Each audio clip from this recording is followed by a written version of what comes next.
Shalom, perkenalkan nama saya Silvana Batubuaya dari Fakultas Keperawatan Universitas Pembangunan Indonesia Manado, kelas A121 Keperawatan semester 1 dengan NIM 2114201018. Pada kesempatan ini, untuk memenuhi tugas mata kuliah IDK 1, saya akan menjelaskan materi yang berjudul Sistem Kardiovaskular. Sistem peredaran darah pada manusia atau sistem sirkulasi adalah sistem organ yang memungkinkan darah beredar ke seluruh tubuh. Darah beredar sambil membawa nutrisi seperti asam amino dan elektrolit, oksigen, karbon dioksida, dan hormon ke sel tubuh untuk memberikan makanan ke sel, melawan penyakit, menstabilkan suhu dan pH, dan mempertahankan homeostatis. Sistem peredaran darah terdiri dari peredaran darah tertutup dan peredaran darah terbuka atau ganda. Peredaran darah tertutup artinya darah beredar dan mengalir di dalam pembuluh darah secara terus-menerus dan berkesinambungan. Sedangkan sistem peredaran darah ganda berarti darah melewati jantung sebanyak 2 kali dalam 1 kali peredaran, di mana ia melewati jantung pada saat darah mengandung oksigen tinggi dan pada saat darah mengandung karbon dioksida yang tinggi. Peredaran darah dalam tubuh terbagi menjadi peredaran besar dan peredaran kecil. Yang pertama, peredaran darah pulmonalis.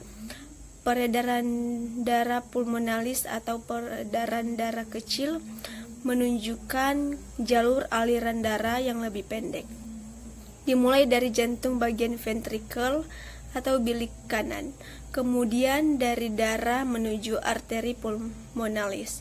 Setelah darah masuk ke dalam paru-paru, darah bergerak mengalir melalui vena pulmonalis menuju ke jantung lagi, tepatnya pada bagian serambik kiri atau atrium kiri. Yang kedua, peredaran darah sistemik. Jalur peredaran darah besar cukup jauh karena melalui seluruh tubuh. Darah yang mengandung oksigen lebih bergerak dari ventrikel kiri.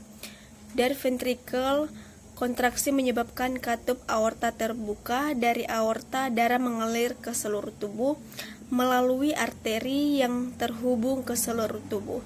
Dengan demikian, darah yang kaya akan oksigen tersalur ke bagian-bagian tubuh yang membutuhkan.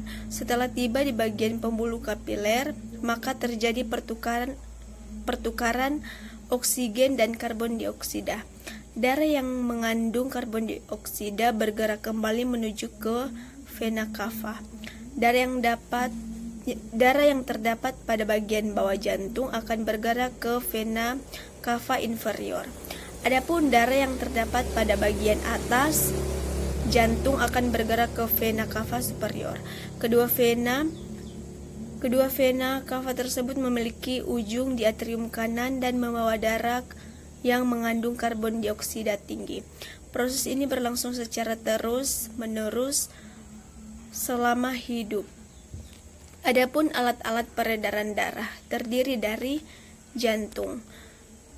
Komponen penting dari sistem kardiovaskular manusia adalah jantung, darah, dan pembuluh darah. Sistem ini mencakup sirkulasi paru-paru yang memberikan oksigen ke darah dan membawa keluar karbon dioksida dan uap air dari tubuh.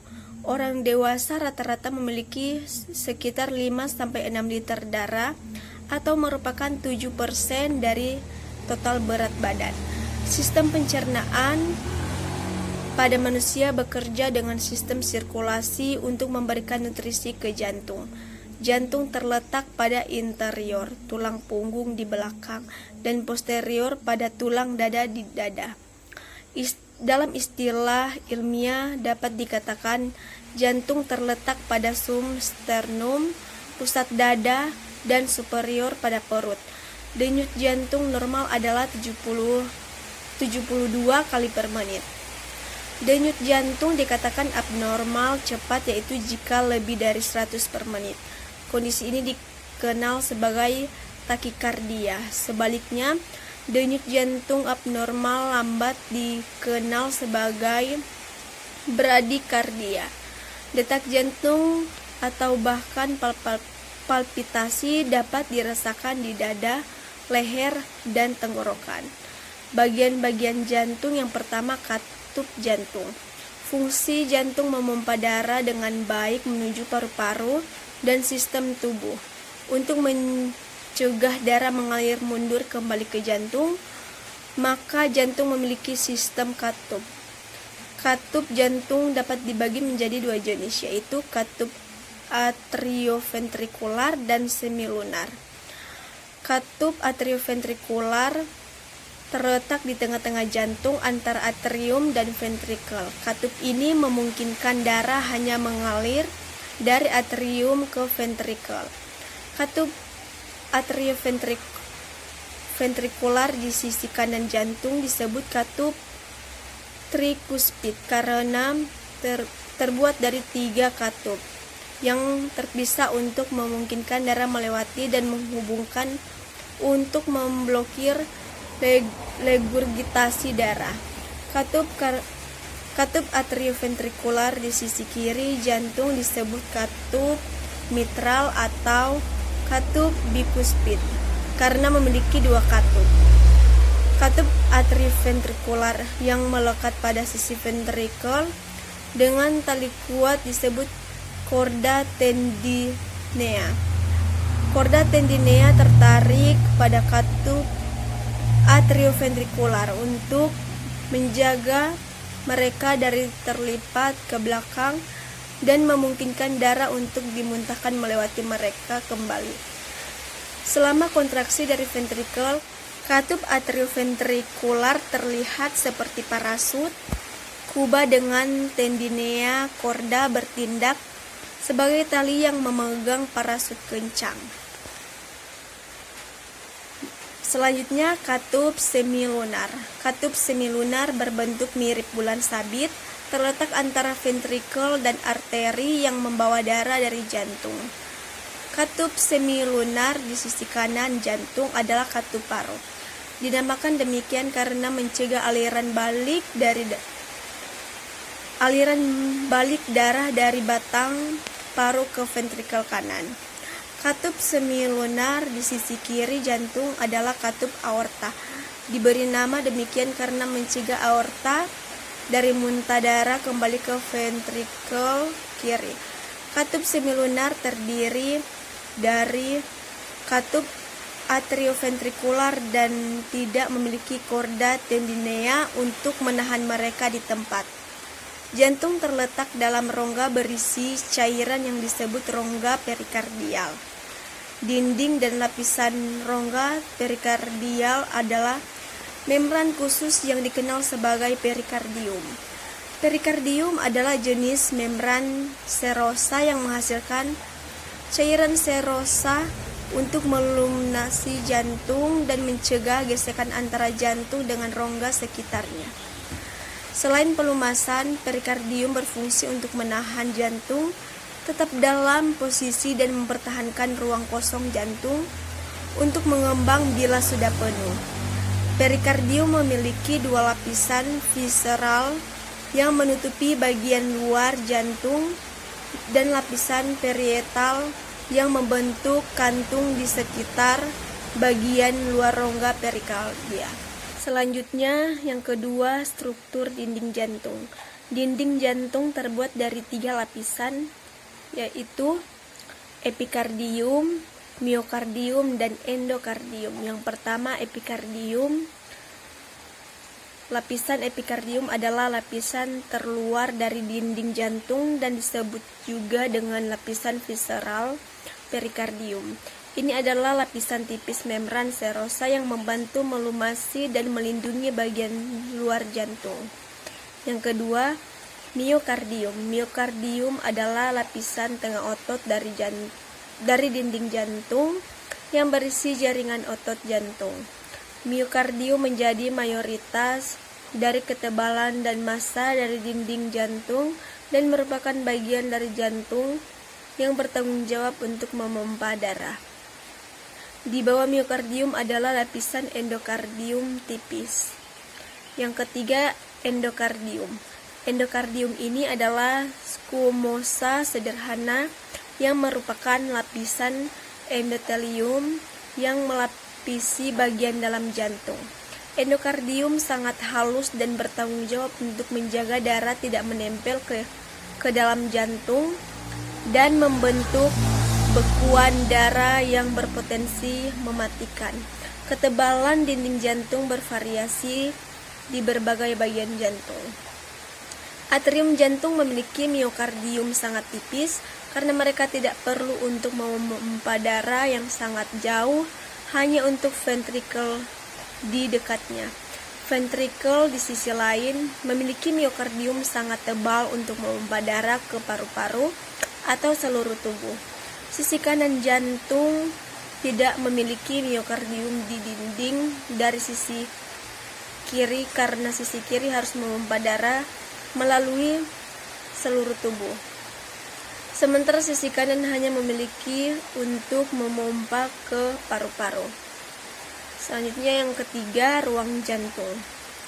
Jantung terdiri dari 4 ruang, yakni atrium kanan, atrium kiri, ventrikel kanan, dan ventrikel kiri. Atrium lebih kecil dari ventrikel dan memiliki dinding tipis, kurang berotot dibandingkan ventrikel. Atrium bertindak sebagai ruang penerima darah, sehingga terhubung ke pembuluh darah yang membawa darah ke jantung. Ventrikel adalah ruang yang lebih besar, ruang pemompa yang mengirimkan darah keluar dari jantung. Ventrikel yang terhubung ke arteri yang membawa dari jantung. Ruang-ruang di sisi kanan jantung lebih kecil dan memiliki lebih sedikit miokardium di dinding jantung dibandingkan dengan sisi kiri jantung. Perbedaan ukuran antara sisi jantung adalah terkait dengan fungsi dan ukuran 2 kali putaran peredaran darah. Sisi kanan jantung mempertahankan sirkulasi paru-paru ke paru-paru di dekatnya.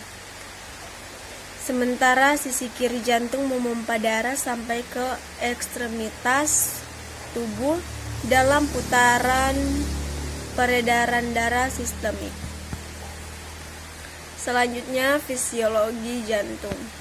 Pada waktu tertentu, bilik jantung berada di salah satu dari 2 keadaan, yaitu yang pertama sistol. Selama sistol, jaringan otot jantung adalah kontraktor untuk mendorong darah keluar dari ruangan. Yang kedua, diastol. Selama diastol, sel-sel otot jantung rileks untuk memungkinkan ruang untuk diisi dengan darah. Peningkatan tekanan darah pada arteri utama selama sistol ventrikel dan penurunan selama diastol ventrikel. Ini mengarah ke 2 angka yang berhubungan dengan tekanan darah. Tekanan sistolik darah adalah jumlah yang lebih tinggi dan tekanan darah diastolik adalah angka yang lebih rendah.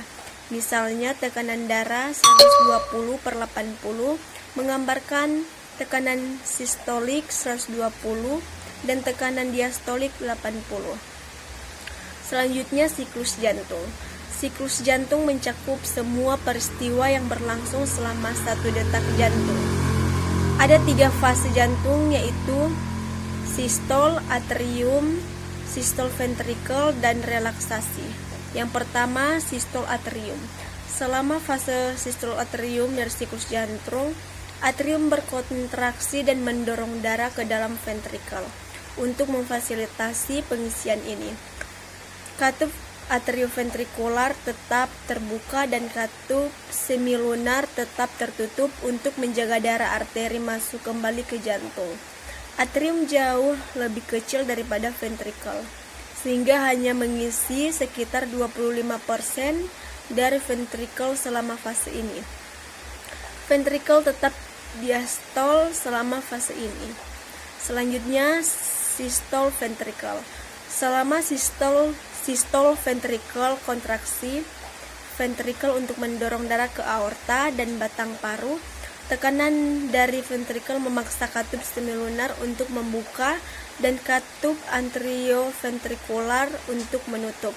Susunan katup memungkinkan untuk aliran darah dari ventrikel ke dalam arteri otot-otot jantung dari atrium repolaris dan masukkan keadaan diastol selama fase ini. Yang ketiga, fase relaksasi. Selama fase relaksasi semua 4 bilik jantung dalam diastol saat darah mengalir ke jantung dari pembuluh darah.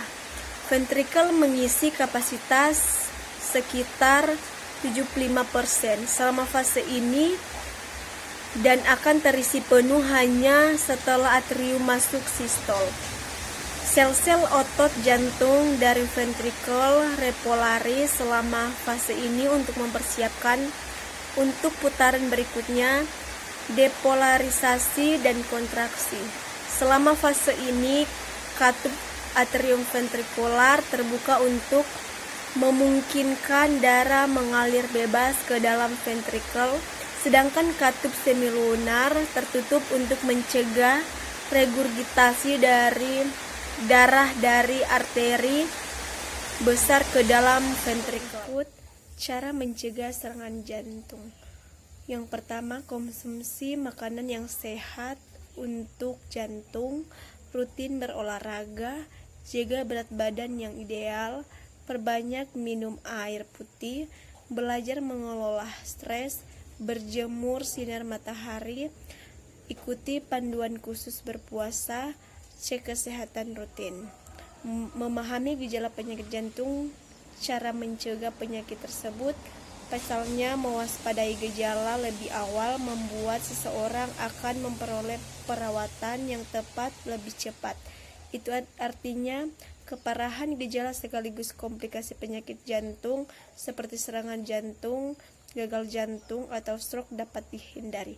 Sekian penjelasan saya tentang sistem kardiovaskular. Terima kasih. Selamat datang di Universitas Pembangunan Indonesia Manado yang terletak dekat dengan kawasan bisnis Bahu Mall Manado. Tempatnya di Kelurahan Bahu, lingkungan 3 Manado, sangat strategis di pusat kota Manado. Dibangun di atas lahan seluas 2,5 hektar, Universitas Pembangunan Indonesia Manado berdiri megah dengan ruangan 7 lantai, terdiri dari ruangan kelas, ruangan kantor, perpustakaan, laboratorium komputer, laboratorium keperawatan, pengadilan semu, dan laboratorium bahasa, kantin, serta rooftop di lantai atas. Universitas Pembangunan Indonesia Manado memiliki 6 fakultas dengan program studi, yaitu Fakultas Pertanian, Prodi Agribisnis, Fakultas Hukum, Prodi Hukum, Fakultas Teknik, Prodi Teknik Elektro dan Teknik Sipil, Fakultas Ilmu Sosial Ilmu Politik, Prodi Ilmu Politik, Fakultas Sastra, Prodi Sastra Inggris, Fakultas Keperawatan, Prodi Ilmu Keperawatan, dan Profesi Nurse. Didukung oleh sumber daya manusia yang berkompeten dan tersertifikasi, Universitas Pembangunan Indonesia Manado memiliki dosen dan tenaga kependidikan dengan latar belakang S2 dan S3 lulusan dalam dan luar negeri. Proses belajar mengajar dilaksanakan dengan teknologi informasi merujuk perkembangan dunia modern saat ini, dilakukan dengan sistem e-learning dan sistem ujian online atau ULAIN. Hasil tracer student Universitas Pembangunan Indonesia Manado dan fakultas menyebutkan lulusan UNPI sudah tersebar di dalam dan luar negeri.